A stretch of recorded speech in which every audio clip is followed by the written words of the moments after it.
श्रीपुरवन्दिनी पाशं श्रीपुरवन्दिनी पत्रं यत्र विहायसि विपुले स्थातुं क्षणं नाक्षमम् तत्रास्ते गुणरत्नरोहणगिरि यो देवि देवो महान् चित्रं नात्र करोति कस्य मनसा दृष्टा पुरे श्रीपुरे सश्रीपाशुजिनेश्वरो विजयते दिग्भाषसां शासनम् पत्रटिके न जहाँ अधर्म गुणरत्नों का गिरिवर हो कितना विस्मय किसे नहीं हो चलो देख लो शिरपुर को देवों के भी देव पार्ष जिन अंतरिक्ष में शांत रहे युगों युगों तक दिगंबरों का जिन शासन जयवंत रहे।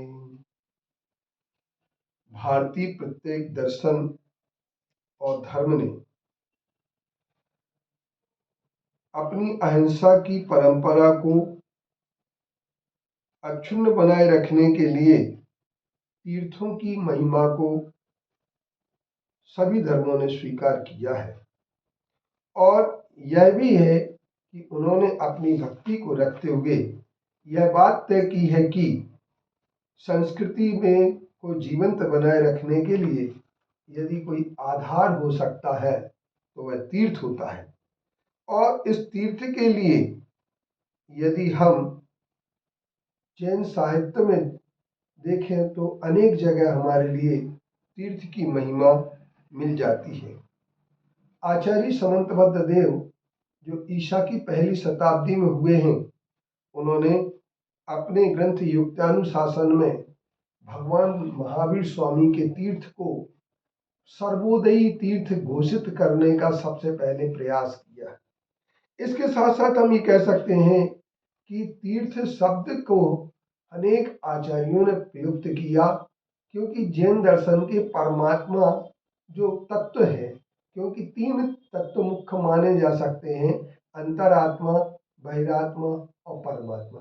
यूं भी कहा जा सकता है बहिरात्मा, अंतरात्मा और परमात्मा। परमात्मा तत्व जो है हमारा, वह जीव तत्व का खास भाग है, तो जिसे के लिए जैन धर्म के मानने वालों ने तीर्थंकर शब्द से प्रयुक्त किया है। और तीर्थम करोति इति तीर्थंकरा, जो धर्म तीर्थ के कर्ता होते हैं उन्हें तीर्थंकर कहते हैं। और तीर्थ शब्द की उत्पत्ति त्रिधातु से हुई है जिसमें थक प्रत्यय लगा दिया जाता है।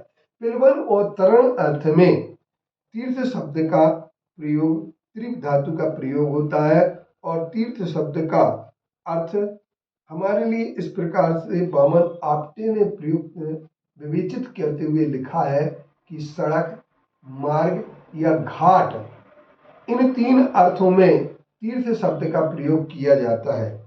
हम ये कह सकते हैं कि तीर्थ का अर्थ है कि संसारी प्राणी जिस संसार रूपी समुद्र से पार होने के लिए जिस मार्ग को अपनाते हैं उस मार्ग को तीर्थ कहा जाता है। आचार्य समंतवर्त देव ने अपने मल्लीनाथ भगवान के स्तवन करते हुए कहा है, तीर्थमपि स्वम जनन समुद्र त्रासित सत्तोत्तरण पथोग्रम। अर्थात वो कहते हैं कि अपना तीर्थ भी संसार रूपी समुद्र से भयभीत प्राणियों को पार उतारने का प्रधान मार्ग रहा है।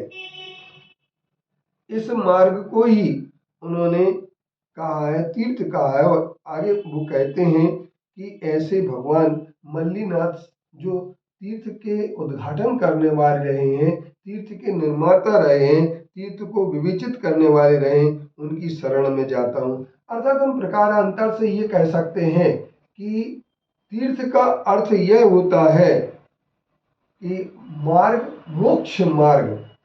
अब आदि पुराण के अंतर्गत भी तीर्थ शब्द की व्याख्या आचार्य जिनसेन जी ने स्पष्ट की है। वे कहते हैं कि संसाराब्दे पारस तरणे तीर्थ मिष्यते चेष्टितम जिन्नाथस तस्योक्ति तीर्थ संकथा। अर्थात संसार रूपी समुद्र से पार उतरने के लिए जिस मार्ग की चेष्टा की जाती है उसे तीर्थ कहते हैं और यही तीर्थ का अर्थ होता है। अब हमारे सामने सबसे बड़ी बात आती है कि तीर्थ की रक्षा करना अर्थात मोक्ष मार्ग की रक्षा करना है।